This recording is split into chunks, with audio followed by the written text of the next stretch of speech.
Welcome to the Vietnam War and Foreign Conflicts Foundation, a nonprofit organization whose mission is to educate our future generations about the Vietnam War and subsequent foreign conflicts.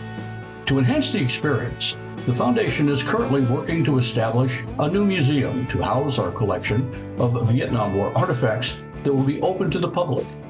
The intent of the museum is to promote healing, show gratitude to those who served, and bring a hands-on experience to those interested in learning about the history of the Vietnam War. If you are interested in learning more about the Foundation, please visit our website at VietnamWarFoundationMuseum.com.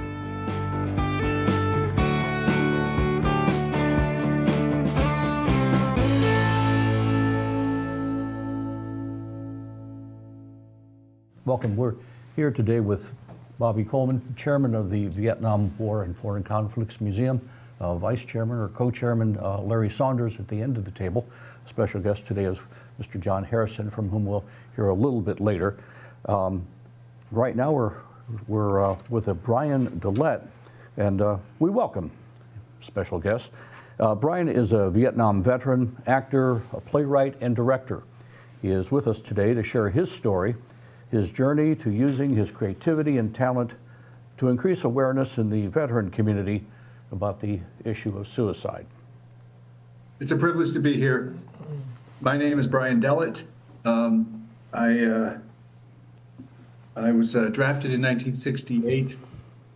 I served in Vietnam most of '69 and a couple of months in 1970.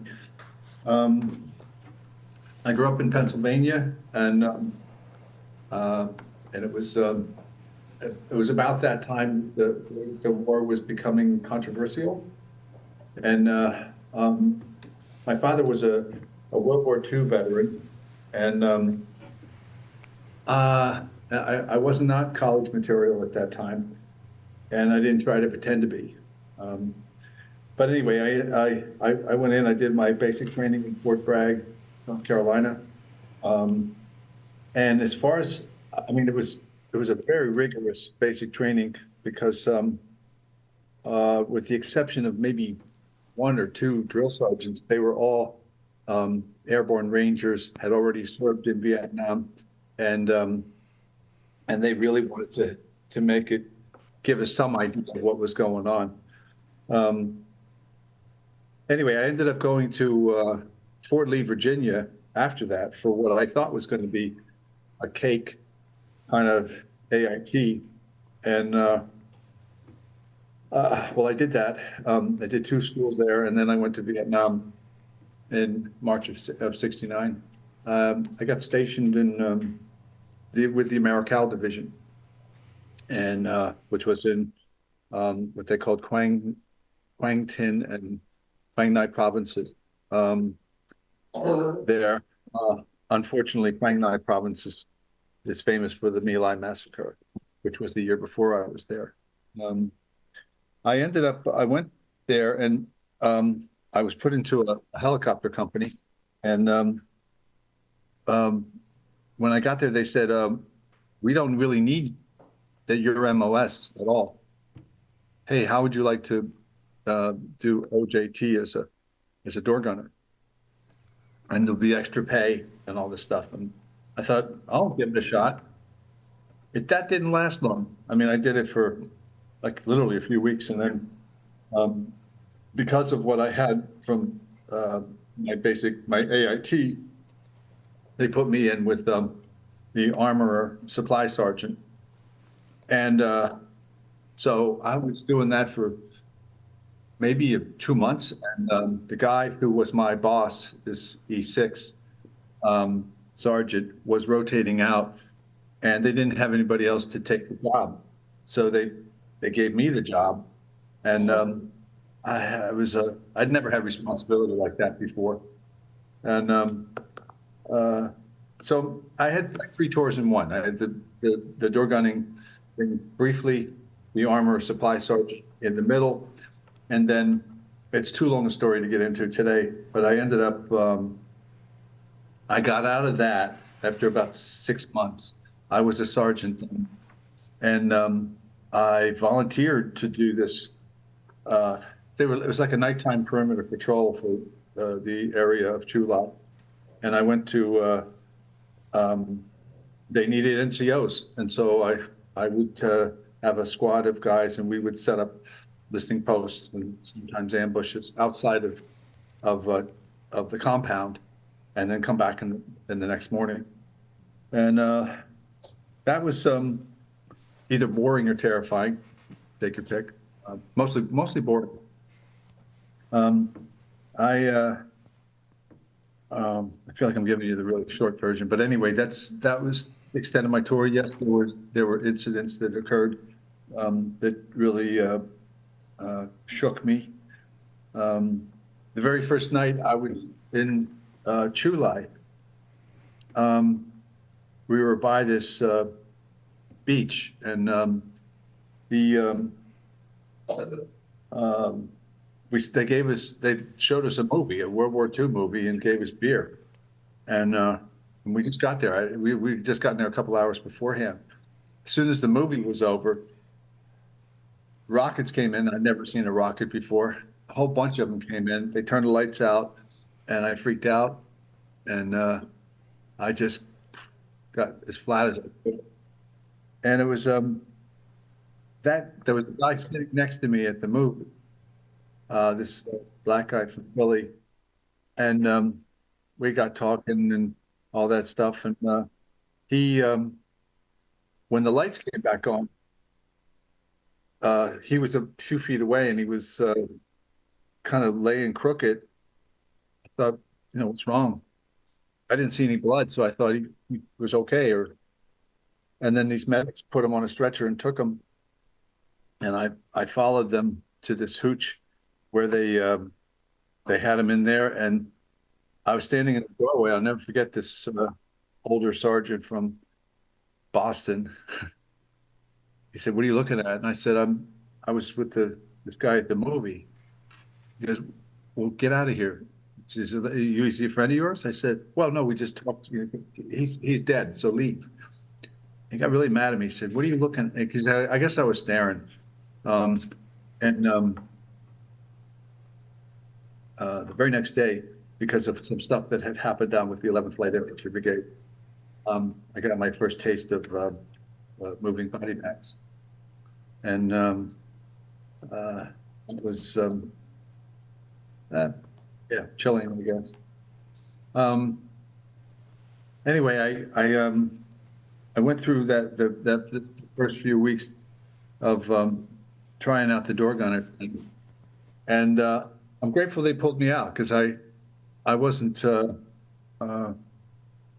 think I would have been fine, but I think it was the second time we flew. Well, we crash landed outside this LZ down in Quang Ngai, and I know I'm thinking, oh, we crash landed. Oh my God! But it wasn't. We just landed in a rice paddy. I said to the crew, I said, why are we landing here? Because we got shot down, man. So anyway, so I feel like, I had one of my situations with the last couple months I was there with, they needed an NCO and a couple of my guys to go out and join these other guys to build these like benches for fuel bladders. And so we were right there on the Laotian-Cambodian border, and there was nothing around. I mean, there were no roads coming in or anything like that. And I remember saying, I think it was like my first sergeant or something, I said, what should I expect out there? He goes, expect to be bored.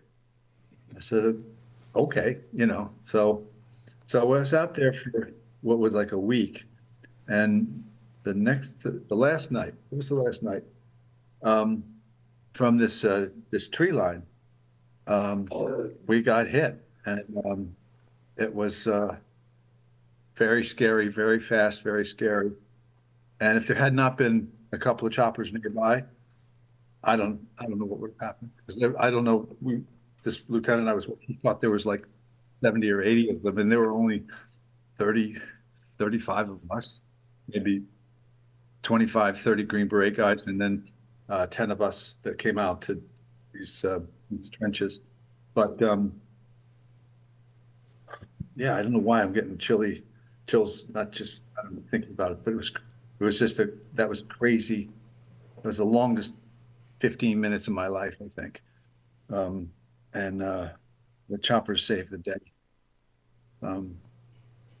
Anyway, I came back from Vietnam and I got stationed at Fort Monmouth, New Jersey to finish my tour, which was an hour from my house, from where I grew up, which was kind of weird to get up in the morning in fatigues and go there. But I had classic bad year back where there was a lot of drinking and trouble and stuff like that. That was I was scared of my parents and my girlfriend, and that's when I really I didn't even well I guess I was aware of it. I had some suicide ideation at that time, and it really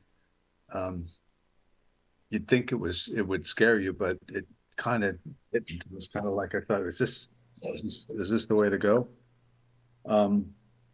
But in my case, I mean, I had a moment of clarity. I talk about it in the play in Guardian Angels, where it was just like, what am I going to do? What am I going to do with my life? So, well, I was a terrible student, but I'm going to try college anyway. So I went to this community college in Pennsylvania where I grew up after I got out of the Army, and had an age-old reading problem addressed. That was amazing. And then I know I had a good work ethic from the service, so I just applied myself, and next thing you know, I'm an achiever, and I was proud of it. My second year, I found theater. I never imagined in a million years that my theater work would take me to a career that would involve theater, film, television, etc. And then on 9/11 was the divine convergence really took place, which was I ended up that's when I got my real PTSD diagnosis. I had a bad time in '78, and that was kind of like the year between Vietnam and college. I was drinking too much and getting in trouble, X-rated people, all that stuff. So, but after 9/11, because I was looking at the first plane downtown at the towers, the North Tower, I could feel the war come up like when you start to get sick. It's just like they call them emotional tumors. That's what came up. And I went to the VA the next day, and the guy, Steve, who would be my counselor for the next 14, 15 years, he basically, he said, "You have classic PTSD." Okay, what do we do? And then I started seeing him. I joined his group, which was once a week with other veterans, Vietnam veterans. And then I started working with this guy, Dr. Edward Tick, who has helped a lot of veterans. I worked with his organization for a few years. I don't know what it was, from 2006 to even today. I don't do the same kind of work with him because I'm living in Los Angeles and he's back east. But for a few years, and he got me to go back to Vietnam. I went back to Vietnam this time, 2012. And then I went back 2 more times, and I did this other play called Memorial Day, which was about combat, PTSD, suicide ideation. And that was absolutely remarkable. I never thought I would go back to Vietnam. I never imagined going there. I went there 3 times. Thank God I got sponsored. Anyway, and I had some interesting moments going back. There's something about, like, which I like to talk about when it's possible, is that that when I started to look into PTSD, and this guy, Dr. Tick, had a tremendous history with warrior soldier cultures over the last 3,000 or 4,000 years. And around that time, I also got involved in a theater company out of New York, where they were adapting Greek war plays from Aeschylus to Sophocles and all those guys, which I had no idea those guys were all combat veterans. Heracles and played all of them. So they knew what they were talking about. And I did work with them. It was really interesting to be, that's why I say divine convergence, because there was something about being an artist, a performance artist like this, and a combat veteran, and putting them together and trying to reach people. Because when we did the Greek war dramas, which we did in New York and pieces of it in other parts of the country, and we ultimately went to Greece and did it there. And there was something about the other play I did, Memorial Day, which also inspired conversation. And it was inevitably after a performance, there would be someone would want to speak about a relative or a friend or something like that with regard to their concern about the dad or the brother or the father or the mom maybe. So there were many instances where I was able to pass on some of the wisdom I got from counseling at the VA groups, and particularly Dr. Tick and the experience with the Greek war dramas and all of that. There were so many. I'll just give you one example. There was I may have mentioned this to on the phone call the other day. A friend of mine in New York even saw the other play, Memorial Day, and she was really upset afterwards. And I thought, yeah, what's going on? And she said, well, her dad had been a combat medic, Battle of Iwo Jima. He became a physician after World War II, and then he never spoke about his experience. And she said, I want to ask him, I want to talk to him. He had to be 90 something by then. This was like 10, 11 years ago. So I said, here, ask these questions and see how he responds, which was one, who were you before your training? Who were you in your training? Who were you in combat? And who were you following combat, coming home? She went down and she had this conversation with him and used that template, those questions. And so for the first time in her life, she was listening to her dad talk about his experience in the Marines in World War II. And so it went like, she said it was like 3 hours, 3.5 hours, something like that. So she wrote an article based on that conversation with her dad. And it was published in Purple magazine. And she got him a copy, said, here, look. And then he got upset. You shared all that with people we don't know. And she called me up and she said, I don't know what to do. And I said, please give me his address. I want to write to him. So I wrote him a letter, handwritten letter, and said, Dr. Zoni, you helped a younger veteran with the conversation you had with your daughter. Thank you very much, et cetera, et cetera. And he got other mail like that. And so he did a 180 with that. But I think what I wanted to get to is that that there's something about veterans, combat veterans, being able to put their energy, that energy, into something that can be useful. And that's when I after 9/11, I started to look into these other warrior soldier cultures. There was a lot more attention paid to restoration after the war, after battles, than there was in preparation. And that was like all cultures. I mean, it was like the Maori and Celtics, the ancient samurai, the Greeks, Native Americans. And I was impressed, or not surprised, maybe, I'm not sure how to say it, but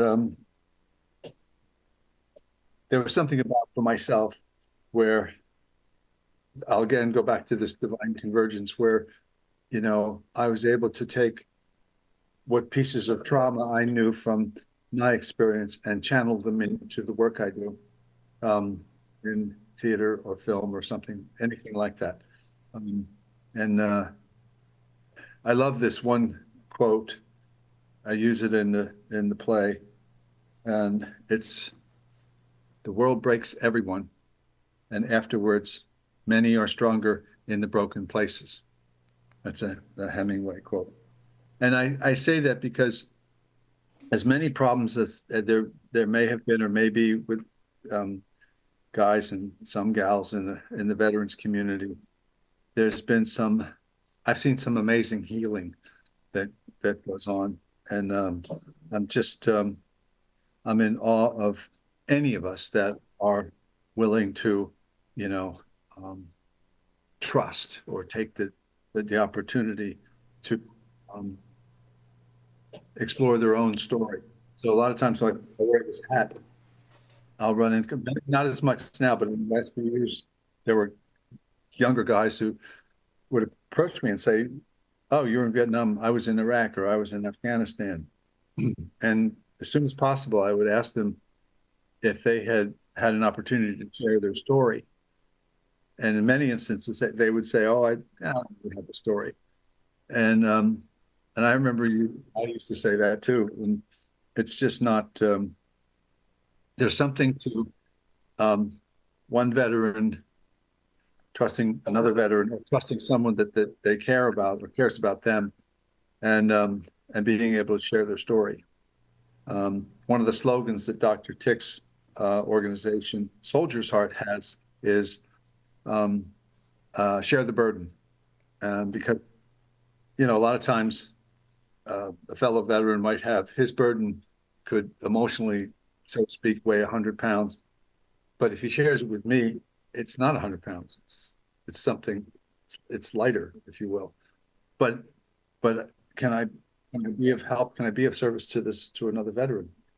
And so I try to be. And I'm still, I've still struggled with the number of veterans who are still hurting themselves, even today. It's just, I'm trying to make a difference, and I think I have in a few instances, but I'd like to do it on a larger scale if possible. Maybe that'll happen someday. When you say you'd like to do it on a larger scale, what do you mean? What are you talking about when you say that? Well, I'd like to take this particular play, the Guardian Angels play, and there's a proposal into the theater where I did it out here in California to use their projection system, bring in cameras, and then get it out. And I would send it out to any VA campus, any place that would be willing to show it, not just for veterans, but for anybody, literally. Or get it on YouTube or whatever.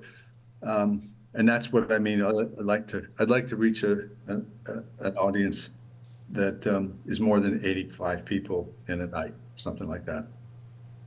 You said that you were in Vietnam and served in multiple roles. Was they all with the Americal Division? Yes, yes, it was. A lot of what you said really rings a bell. Emotional tumors, divine convergence. What's that organization your doctor is associated with? Is that Soldier's Heart? Yes, it is. Yes, sir. And where are they located? Well, they were in New York for quite a while. Now they're in Massachusetts. He's got a handful of remarkable books. The one that got a lot of attention about 20 years ago was called War and the Soul. He's been working with veterans since the 70s. And he's also steeped in understanding Greek war drama, too. which was one of the big surprises. That's not it's something I read some of that in college that it never penetrated until I had my own diagnosis, and then I was reading this stuff where it's full-bodied in terms of the expression these soldiers had. Have you read Ernest Hemingway's short story, Big Two-Hearted River? Yes. That's about PSTD, and I didn't really, I read that in college before I went to Vietnam, and I had one idea what the story was about, and I read it again after I got back, and it just resonated totally differently. That man was in serious psychological turmoil and was resolving it by fishing. Yeah, yeah. I remember being slightly like, I don't know, I felt something. I read it in college the first time, and then I was like, why is this bothering me? Exactly. Exactly. He never mentions it, but it permeates that. Yeah. It's his longest short story. Yeah. It's 2 parts, if anybody wants to look it up. Big Two-Hearted River, Ernest Hemingway, short story. The other thing that you said that was interesting to me, you talk a lot about the Greeks and their plays. Socrates, sole thing he wanted on his grave was that he stood in the line, meaning he stood in the phalanx. And all of those guys, you're absolutely right, they were all soldiers. Yeah. Aristophanes, Socrates, Right. Sophocles, all of them essentially served in one time or another in the Greek phalanx. And Yeah. I think that informs their writing in particular, and informs to a certain extent, lesser extent probably, Socrates' philosophical work. What are your plans now that you're going to do next? At this time, it's if it's possible, if I can get this particular theater out here at the end of June, we would need 2 days and 2 nights to bring in cameras. I'd need a week beforehand with my director to get everything back up to snuff. The version you saw was from November. I did 4 days in New York, which they would not allow me to film in February, and that's where it jumped another level. So, I mean, I'm glad you guys could see it because it gives you a good look. But believe me when I tell you, it's even better. I got one thing I'd like to say, Brian. I want to thank you for doing it. But, you know, we have a temporary museum, and I'm there probably 50 to 60% of the time, and I get to meet a lot of veterans who have never discussed anything about the Vietnam War. And also, when we get our permanent museum, we plan on having a room dedicated just for veterans to come in and tell their stories if they would like to. And what you're saying is we're doing it on a smaller scale, but it's great to hear what you're doing, and we really appreciate it. Gentlemen, thank you again. Thank you for coming by. Thank you, Brian. All right. I was honored. Thank you so much.